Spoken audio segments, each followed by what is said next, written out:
Lu dans le livre de Malachie chapitre 3, j'ai lu au nom du Seigneur Jésus-Christ. Voici, je vous enverrai mon messager. Il préparera le chemin devant moi, et soudain entrera dans son temple le Seigneur que vous cherchez. Alléluia. Et le messager de l'alliance que vous désirez. Voici, il vient, dit l'Éternel des armées. Qui pourra soutenir les jours de sa venue? Les jours de sa venue, on parle de la venue. Parce que je vais préciser les venues aussi en parlant de ces choses. Qui restera debout quand il paraîtra? Car il sera comme le feu du fondeur, comme la potasse de Foulon.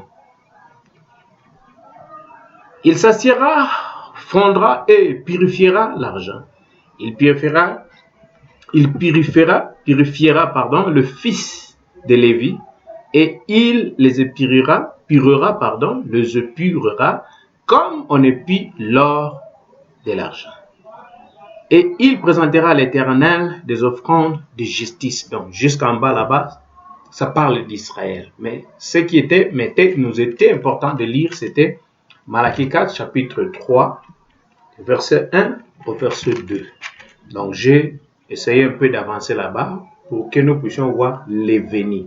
Parce que de l'autre côté, dans des émissions, parce que ce temps ici, les autres pensent que j'ai gardé silence, mais je n'ai pas gardé silence, j'ai fait des émissions. Tout ce que je parle des émissions, ce sont des enseignements que je devais prêcher ici, devant vous, devant vos ordinateurs, portables, des tables, devant vos téléphones, vous qui me suivez, dans la miséricorde de Dieu. Alors, je suis tellement fier de vous. Oui. En lisant Malachie 3, nous allons lire ici sur Malachie 4. J'ai lu au nom du Seigneur Jésus-Christ. Car voici le jour vient ardent comme une fourneuse. Là, on a lu Malachie 3.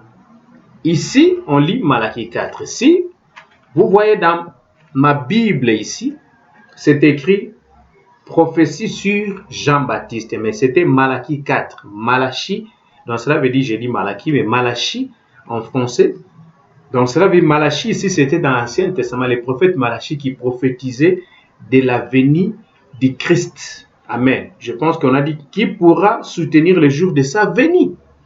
Alors, la Bible nous dit les prophètes, la prophétie sur Jean-Baptiste, le précurseur de la venue du Christ. C'était la première venue de Jésus-Christ quand il est venu étant le Fils de l'homme. J'avance, le propriétaire de la terre. Amen. Maintenant, je lis dans Malachie 4. Ouais. Dans Malachie 4, dans ma Bible, ici, le titre est Avènement du jour de l'Éternel, retour du Christ.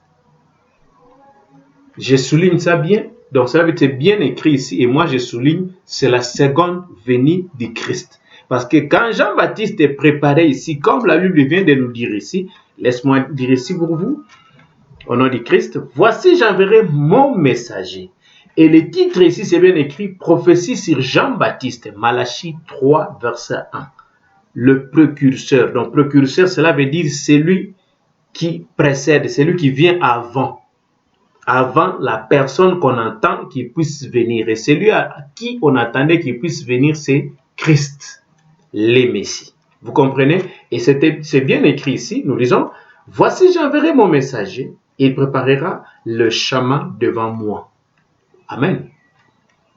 Et soudain entrera dans son temple. Alléluia. Et soudain entrera dans son temple le Seigneur que vous cherchez et les messagers de l'alliance que vous désirez. Il entrera dans son temple. Ce n'est pas le tabernacle construit de mains d'hommes là-bas en Israël, à Jérusalem. Ce n'est pas ça. Ce n'est pas vos églises à vous que vous avez construites avec des briques.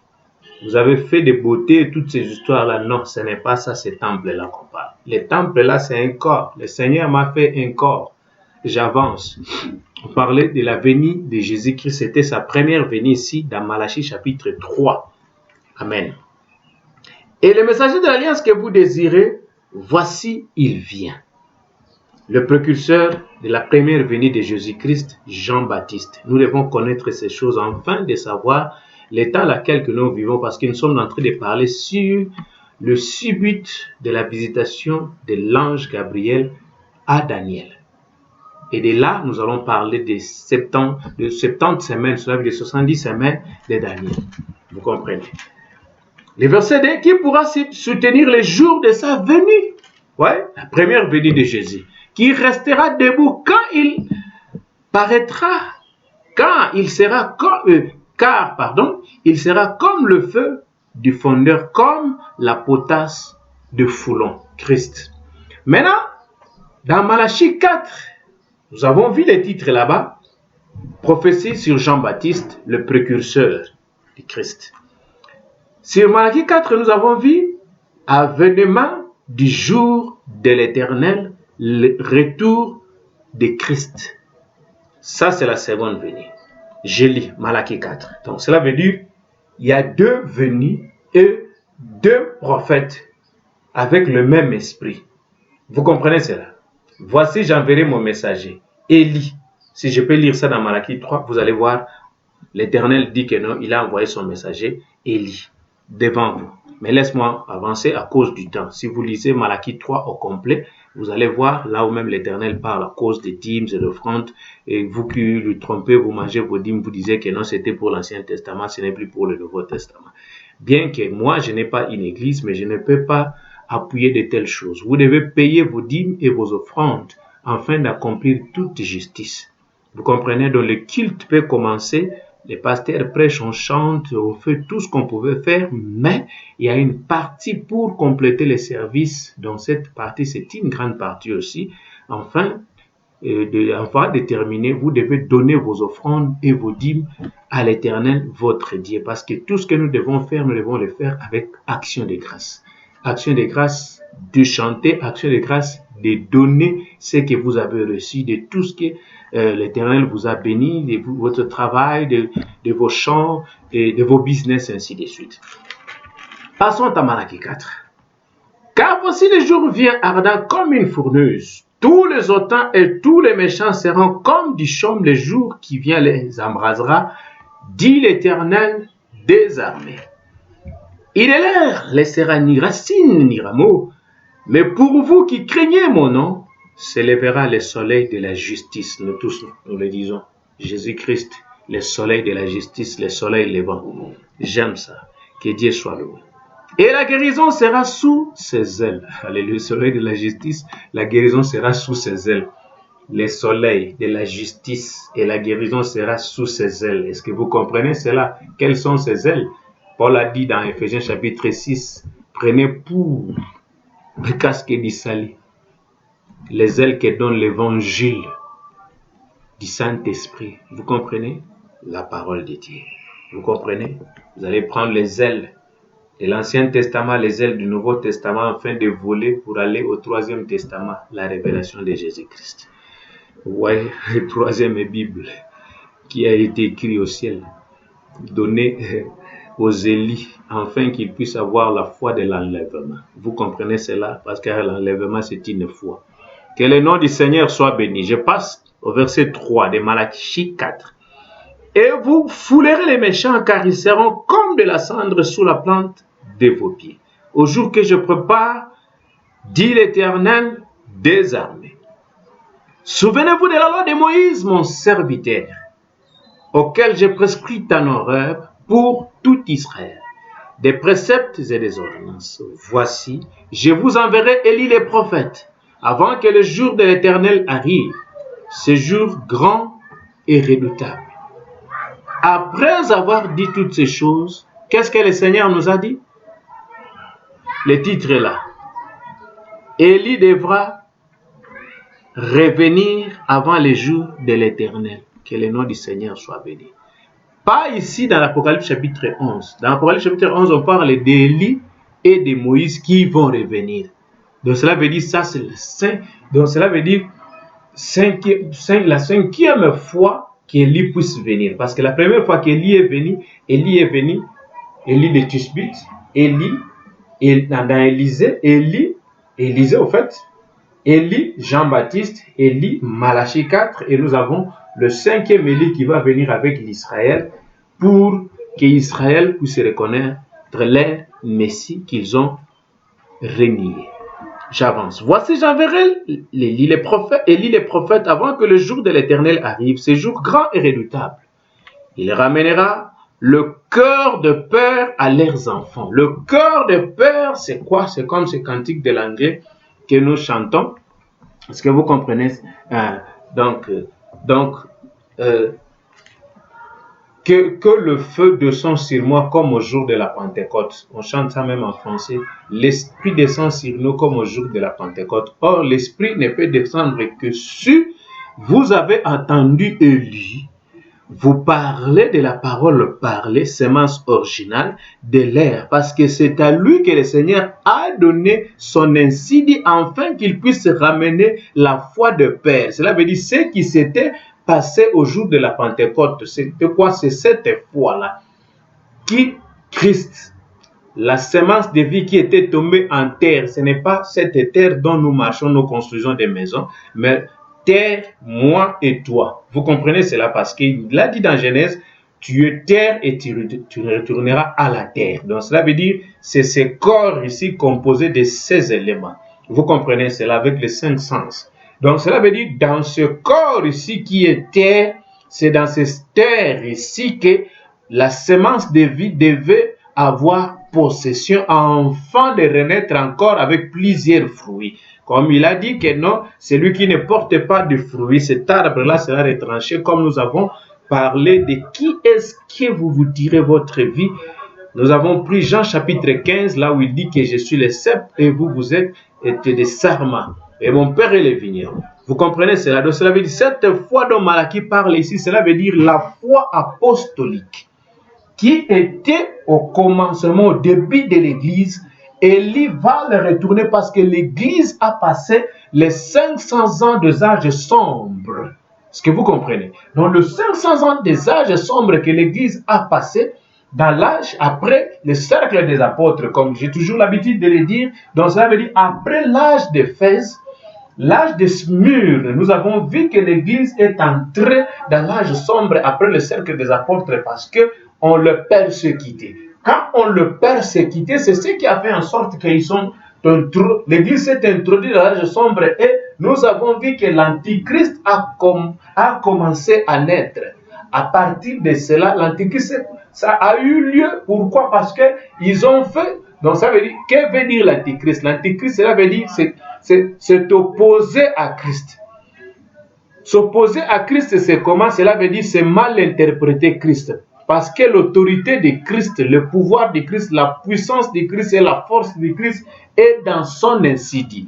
Et quand il dit, n'ajoutez point, ne retranchez point, quand il dit, j'enverrai Élie les prophètes, vous avez nié ce que Élie a dit, vous êtes un antéchrist. Cela veut dire, quand Jean-Baptiste parlait, donc cela veut dire, ce n'est pas de lui-même, il parlait parce qu'il y a quelqu'un qui était venu avant lui, le prophète de Malachie, c'est lui qui a parlé de la venue de Jean-Baptiste. Donc cette prophétie concernant Jean-Baptiste. Et cela veut dire, quand quelqu'un nie ça, c'est un antichrist. Et l'Église est entrée dans l'âge sombre. Pourquoi? Parce qu'ils ont nié la foi des apôtres, le cœur des pères.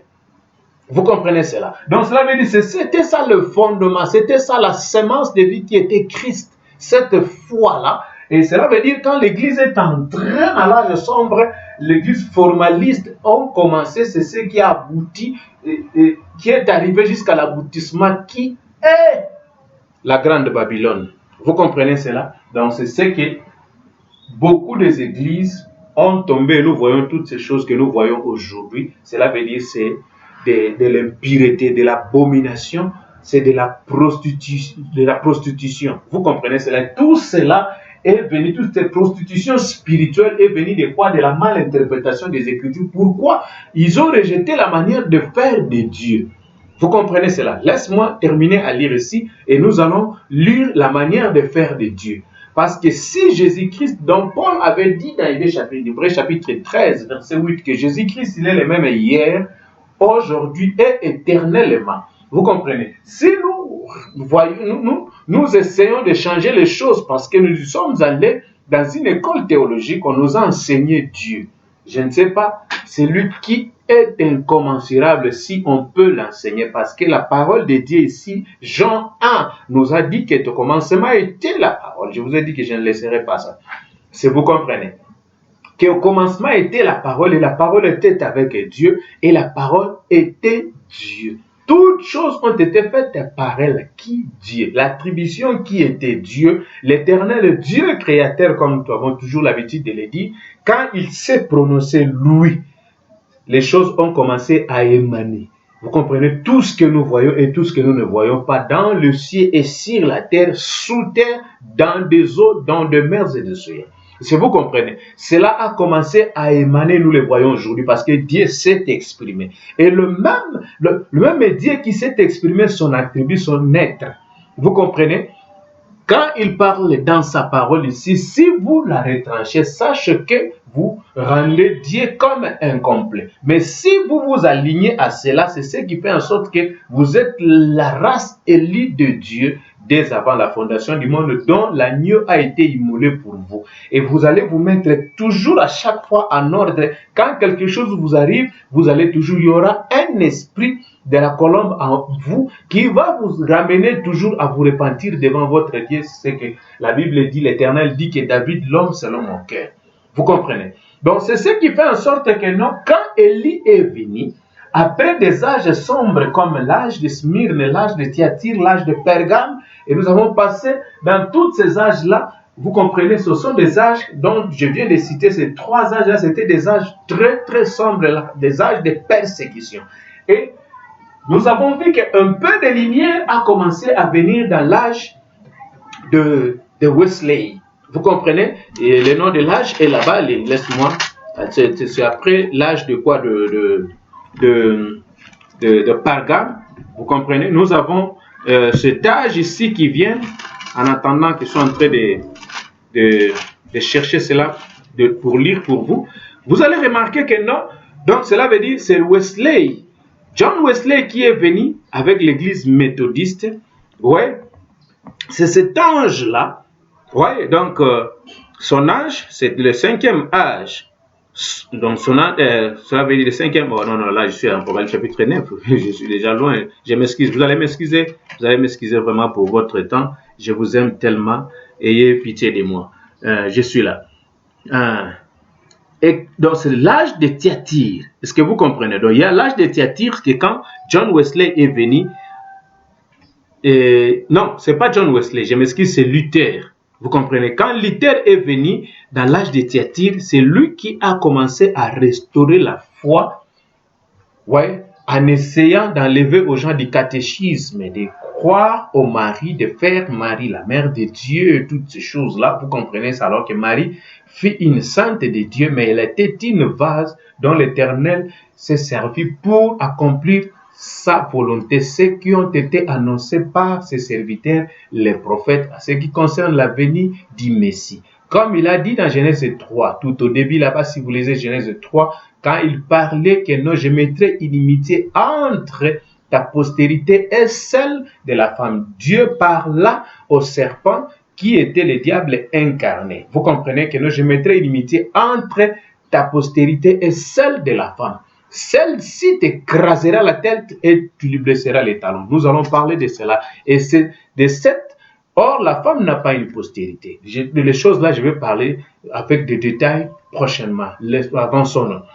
Maintenant, nous avons vu que non, que quand Luther est venu, il a commencé à restaurer la foi des pères. Vous comprenez? C'était avec un tout petit fait. Vous comprenez? Donc, cela veut dire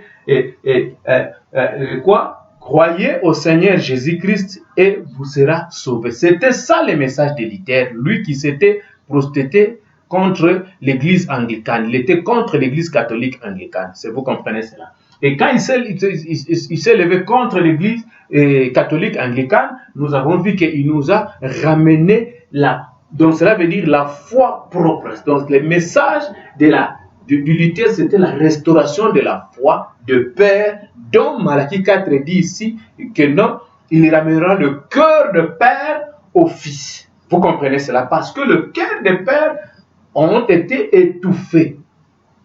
Vous comprenez cela? Ils ont étouffé cela par des persécutions dans des âges sombres dont je viens de citer ici l'âge de Smyrne, l'âge de Thyatire et l'âge de Pergame et tout ça. Maintenant, quand nous sommes arrivés dans l'âge de Thyatire avec Luther, nous avons vu que quand Luther est venu, il est venu avec un petit peu de la restauration. C'était le commencement de l'arbre.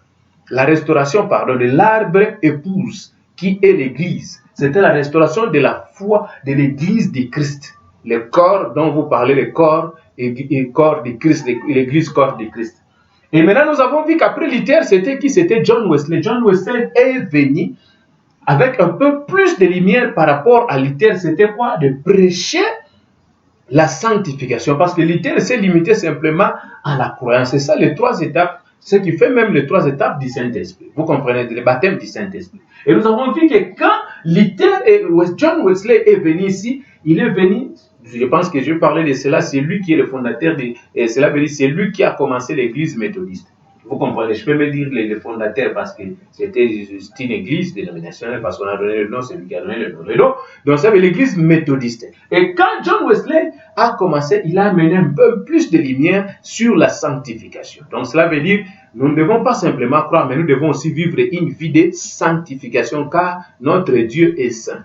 Ouais, nous devons nous purifier de tous nos péchés, ainsi de suite. Et nous avons remarqué que non, John Wesley, son âge à lui, avec l'église méthodiste, et je pense que vous tous vous connaissez l'église, donc cela veut dire, nous avons vu que le cinquième, donc cela veut dire c'est l'âge de Pergame, et le sixième nous avons vu c'est l'âge de Thyatire, et nous avons vu le septième, pardon, je m'excuse, vous allez vraiment m'excuser, vous allez vraiment m'excuser, donc cela veut dire le quatrième c'est l'âge de Pergame, comme j'ai cité les trois âges qui étaient dans l'église songe et sont dans l'âge de temps sombres, et nous avons vu que le cinquième c'est Thyatire avec Luther, et nous avons vu que John Wesley est venu avec le sixième, avec l'ange envoyé dans l'église, l'ange de l'église de Sardes. C'était le sixième âge.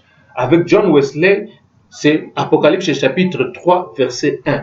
Vous comprenez? C'est Wesley qui était l'ange de cette église-là, l'ange que l'Éternel a envoyé. C'était des anges, des hommes. Comme on est en train de parler dans les 6 bits de la visitation de Gabriel à Daniel, quand l'ange Gabriel est apparu à Daniel, Daniel a dit que non, j'ai prié, j'ai confessé les péchés. Vous comprenez, si vous lisez là-bas dans Daniel 9, chapitre 20, vous allez voir que non, il a dit, quand l'homme Gabriel est venu vers moi. Vous comprenez, ayaki na mapapute ndenge tozela na mapapute. Moi, j'ai Gabriel ayaki moto. Est-ce que vous comprenez? Quand vous vous attendez, vous osez la nzambe aya na lolenge moro boye, comme les gens entendent qu'il y aura un réveil de grande envergure et ce réveil-là viendra par nos gènes et prières, cela faire en sorte que non, nous allons tous partir en enlèvement. Non, la foi de l'enlèvement vient de ce que nous sommes en train de parler ici. Parce que l'enlèvement, c'est une foi. C'est ce qui a fait en sorte qu'Élie pouvait retourner. Les chars de feu sont descendus, l'ont pris, l'ont ramené. Comme Enoch n'est pas passé par la mort, il est parti. Pourquoi? Parce qu'il croyait la parole mot à mot. Il n'a pas fait la compromis avec la parole de Dieu. En aucun cas, parce qu'il n'y a rien à expliquer à ces cas-là. Vous comprenez? Si vous vous êtes marié, mal marié, vous n'avez pas de raison à donner à ces points-là. Arrangez vos vies. Si vous vous êtes fait 1, 2, 3, arrangez vos vies conformément à la parole, afin que vous puissiez avoir la foi de l'enlèvement. Est-ce que vous comprenez cela? Et nous retournons ici, pour voir confirmer Jean-Baptiste, encore une fois de plus. Parce que nous devons connaître le temps dans lequel que nous vivons et comment est-ce que nous devons croire. C'est comme ça que Daniel, il était dans Babylone. Il n'avait ni église à aller, ni le temple, ni quoi que ce soit. Il n'y avait absolument rien. Ce qu'il faisait, il ne prenait que le rouleau d'un prophète qui était avant lui. C'était le prophète Jérémie qui lui a parlé de ce qui va se passer en captivité. Vous comprenez donc? Cela veut dire le titre même de cette émission-là, Daniel en captivité. Vous comprenez?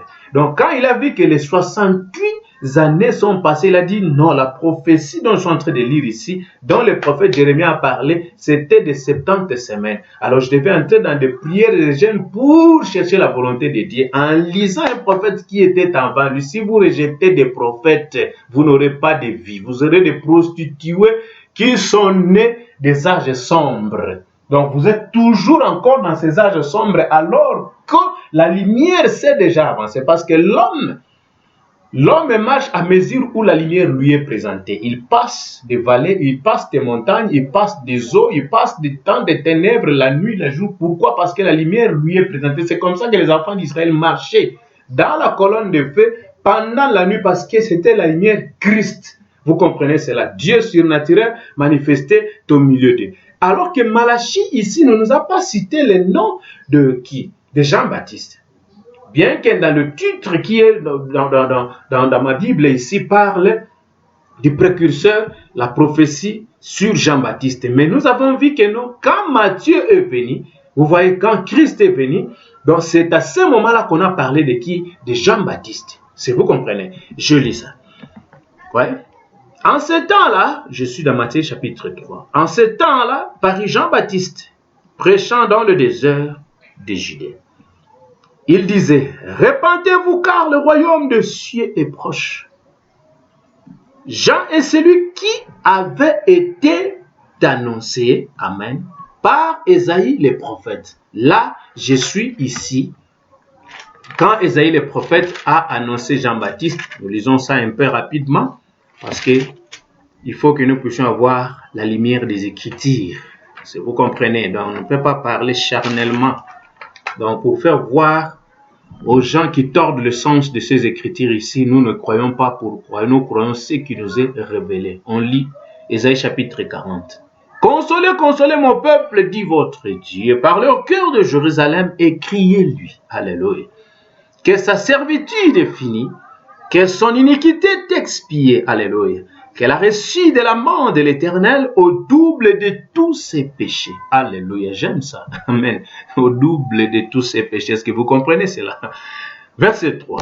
Nous allons parler de cela. Amen. Ce sont des choses cachées. Une voix crie, préparez au désert le chemin de l'Éternel. Vous comprenez cela? Si vous lisez les titres ici, dans ma grosse Bible ici, c'est écrit mission de Jean-Baptiste. Mais alors que le prophète Ésaïe ici, c'est l'Ancien Testament, Jean-Baptiste n'était pas encore dit. Ouais.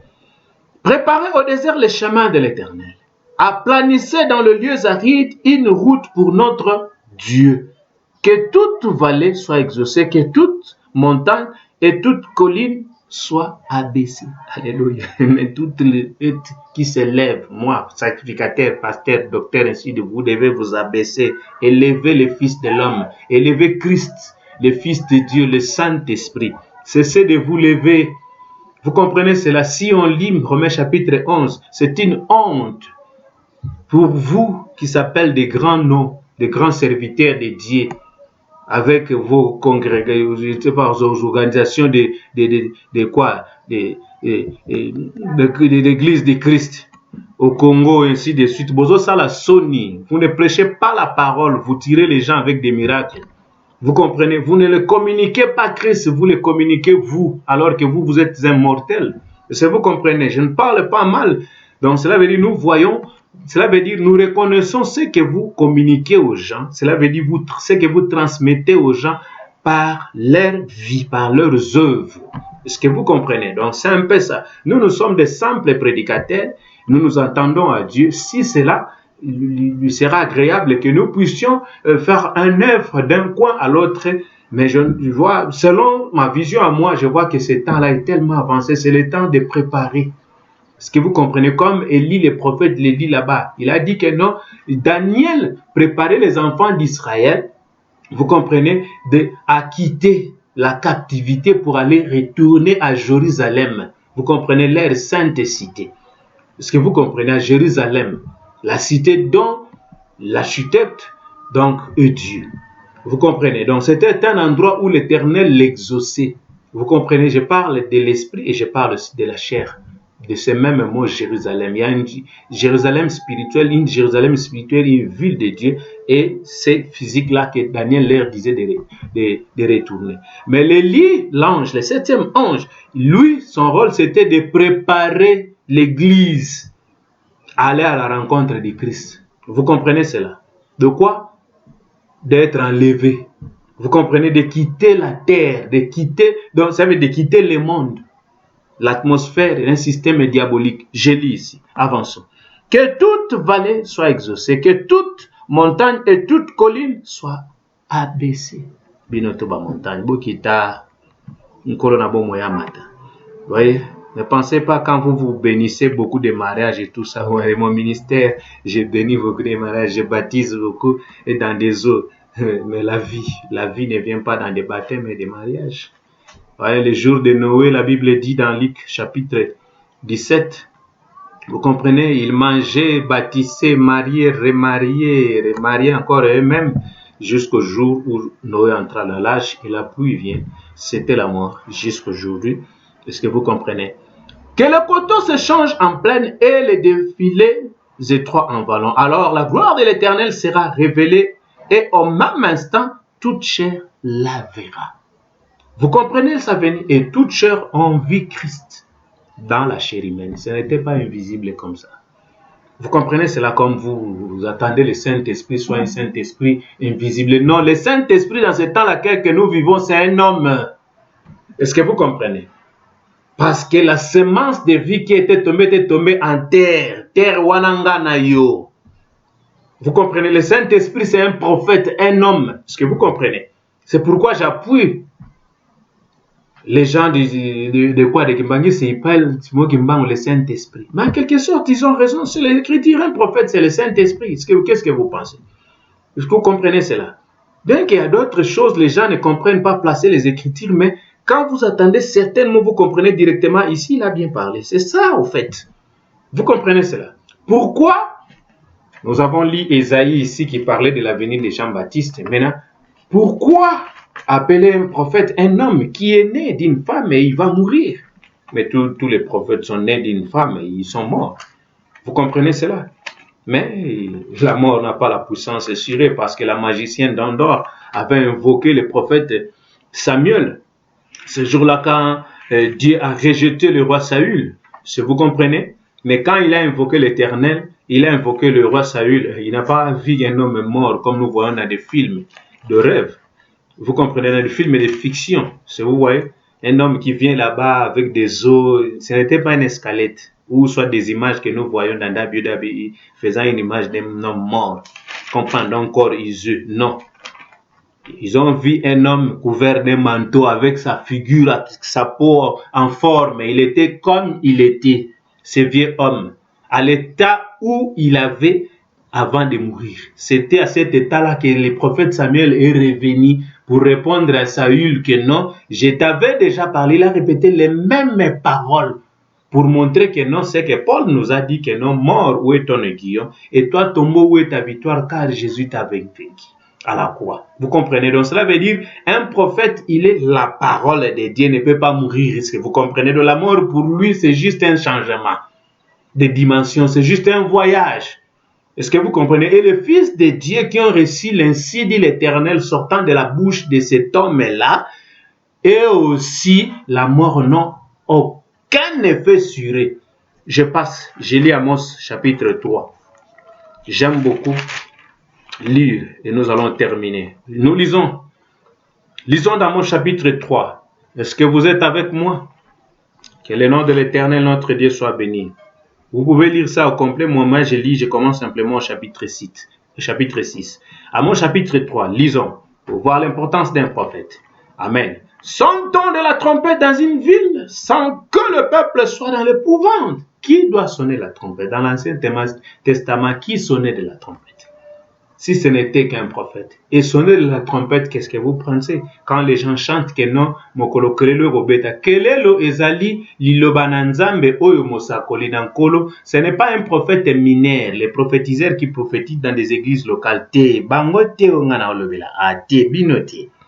Parce que là, c'est mêlé-mêlo avec les femmes des prophétesses et des prophètes. Vous êtes là pour dire des choses qui sont passées ou soit éviter quelqu'un sur quelque chose parce que c'est lui qui prédit l'avenir, c'est l'Éternel. Il a dit ça dans Isaïe chapitre 41.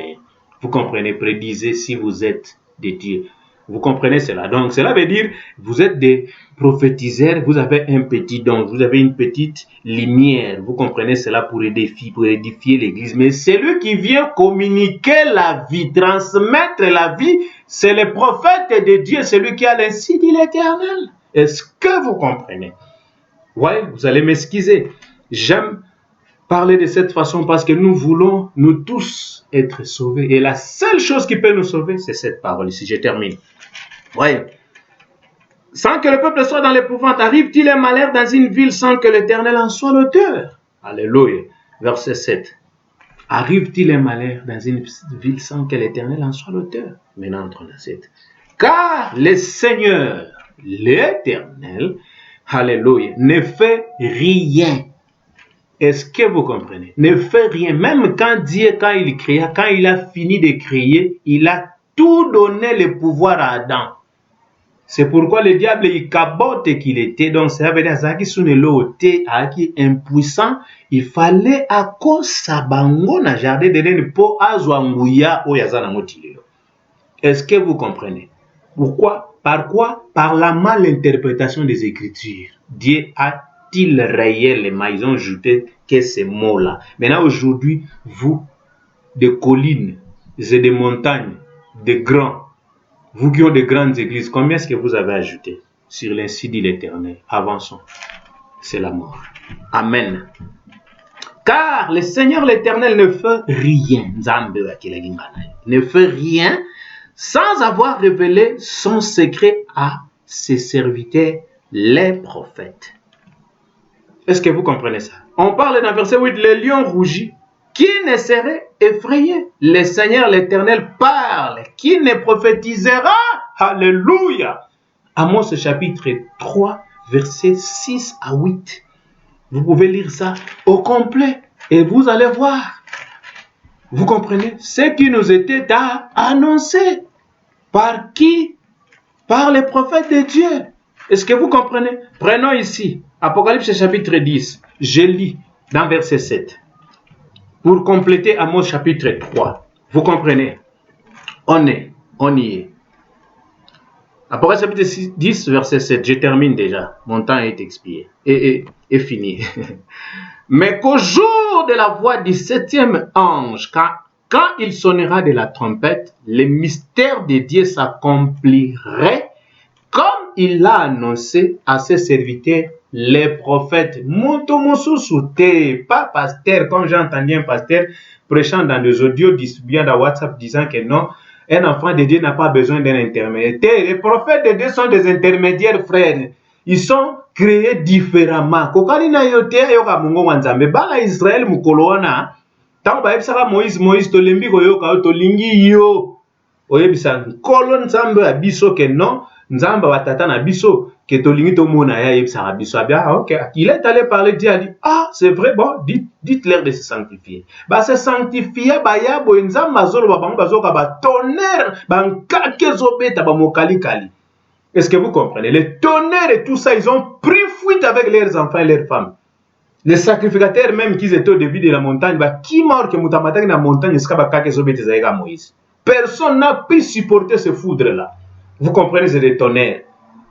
Et maintenant, quand Moïse est revenu, mais c'est l'Éternel votre Dieu parlait. Moïse écoutait ça. Moïse, mon serviteur, dit aux enfants d'Israël, je suis l'Éternel. Bango, bazo, boum, boum, bakake a dansé. Si vous comprenez cela. Et maintenant, quand Moïse est revenu, Moïse, pardon, toi, on a posé tête au coup, lisez cela. C'est là-bas dans le livre de Nombre. Je pense Nombre ou Deutéronome. Vous comprenez? Yo kendaka koyoka epa tata nzambe bongo yaka koyebisa biso tokondima yo Moïse. Est-ce que vous comprenez cela? Yo kendaka koyoka yaka koyebisa biso tokoyoka Moïse. La Bible dit que l'Éternel a aimé cela depuis ce jour-là. La décision dont l'homme avait prise, parce que l'Éternel est un esprit se cache qui se révèle dans la simplicité, dans un homme qu'il a choisi avant la fondation du monde d'être un prophète dans un âge. Vous comprenez? Vous qui dites que non, tout ça s'accomplisse dans un même temps, comme quand on parlait là-bas sur les âges de l'Église, les gens disent que non, tous les âges se sont accomplis au même moment. Mais non, c'est faux. C'est faux parce que ici, nous lisons ici pour terminer parce que, oh, j'arrive en 40, hein, vous allez m'excuser. Je lis. Je suis dans Apocalypse chapitre 1er. Je lis au verset 19. Chapitre 1er de l'Apocalypse, verset 19. Lisons.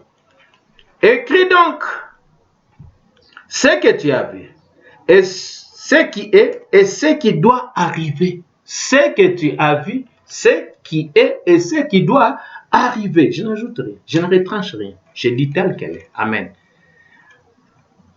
Ensuite, le mystère de cette étoile que tu as vu dans ma main droite, le Seigneur qui parle à Jean, les divins, les prophètes Jean, les frères de Jacques. Amen. Les disciples du Christ. Ici, il était apôtre et prophète. Amen. Et les 7 chandeliers d'or, les 7 étoiles sont les anges de cette église. Sont les anges. Mais tu vois que non, les anges de cette église et les 7 chandeliers sont de cette église. Mais quand on a commencé à citer les églises, nous avons vu que non, les messagers à l'église d'Éphèse, l'église est à la fin du temps apostolique. Qui étaient les messagers de l'église des temps d'Éphèse? C'était Paul. Il a dit dans Galates 1, chapitre 8, même si un ange du ciel descend, vous prêche quelque chose qui est contraire de ce que moi je vous ai prêché, qu'il soit anathème. Ça veut dire les restes qui devaient venir après lui, il a dit sont des anges. Ils vont prêcher comme moi. Et remarquez, on a commencé ici, comme les âges, je viens de citer tous les 7 âges ici, donc il y a un ange qui vient. L'ange envoyé à l'église de Pergame, l'ange envoyé à l'église de Thyatire, l'ange envoyé à l'église de Sardes, jusqu'à tel point l'ange envoyé à l'église de Laodicée, c'est le 7e ange. Et nous avons lu l'Apocalypse 10 ici, l'Apocalypse disent que non, avant que le mystère de Dieu, le mystère de cette sorte puisse être révélé, c'est le 7e ange qui va sonner de la trompette, le 7e ange de l'église de Laodicée ici pour faire sortir l'église, l'épouse du Christ dans cet âge mondain. Un âge dont les gens sont nus, aveugles, bornés par l'argent et le succès. Est-ce que vous comprenez? C'est des miracles. Vous comprenez? Donc le prophète Joël avait dit que non, Dieu leur a donné pour leur propre garement. Vous comprenez cela? Mais les enfants de Dieu vont discerner les miracles afin qu'ils ne puissent pas être séduits. Parce qu'ils savaient que non, il va répandre ça à toute chair. Mais la chair qui reçoit cela, il regarde ça dans le miroir spirituel, il ne va pas être séduit comme le Seigneur avait parlé dans Matthieu chapitre 24. Vous comprenez ça? Ouais. Ils feront des miracles et des prodiges jusqu'à séduire, s'il était possible, même les élus. Mais c'est impossible que les élus puissent être séduits. Pourquoi? Parce qu'ils vont entendre la voix du 7e ange. Et la voix du 7e ange, c'est la dernière voix qui nous ont sonné de la trompette dans ces temps-ci. C'est la dernière évangile de ce Malachie 4 dont je viens de lire ici. Est-ce que vous comprenez cela? Remarquez l'importance d'un prophète. Quand nous avons lu Matthieu 3 ici, ensemble est avec vous, vous allez remarquer quelque part si vous lisez, là dans Matthieu 3 pour finir, je m'excuse au nom du Seigneur, oh alléluia, et pitié de moi, vous comprenez, je vais simplement communiquer la vie. Moni? Donc, l'homme ne vivra pas simplement du foufou, mais de la parole. Vous comprenez?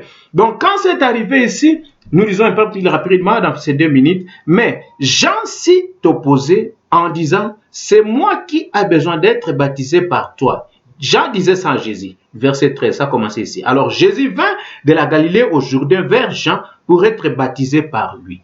Mais Jean s'y opposait en disant, c'est moi qui ai besoin d'être baptisé par toi. Et tu viens à moi. Jésus lui répondit, laisse faire maintenant, car il est convenable que nous accomplissions ainsi tout ce qui est juste. Vous savez dire tout ce qui est écrit, et Jean ne lui résista plus. Ça veut dire le Seigneur créateur, il a respecté ce qui est écrit, ce qui est juste. Ça veut dire ce qui est juste, ça veut dire ce qui était annoncé par les prophètes avant que lui il puisse venir. C'était quoi? C'est Jean-Baptiste qui devait prendre le chemin, le chemin de la parole, lui qui, les prophètes. Amos 3. Vous comprenez, la parole de Dieu ne vient qu'au prophète. Alors Christ, il était qui? Jean 1. Parce qu'il devait mieux prêcher faux à Jean 1. Vous comprenez. Et Jean 1, il a dit, la parole qui était au commencement est venue se faire chair. C'était qui? Jésus. Jésus de Nazareth. Et quand il est venu là-bas, il ne pouvait pas entrer en scène sans un prophète lui faire entrer en scène parce que la parole ne vient qu'au prophète. C'est pourquoi il a expliqué aux gens, faisons ce qui est juste. Et Jean ne pouvait plus résister parce que le Seigneur lui a ramené aux Écritures. Jean, c'est toi le prophète qui devait me faire entrer en scène.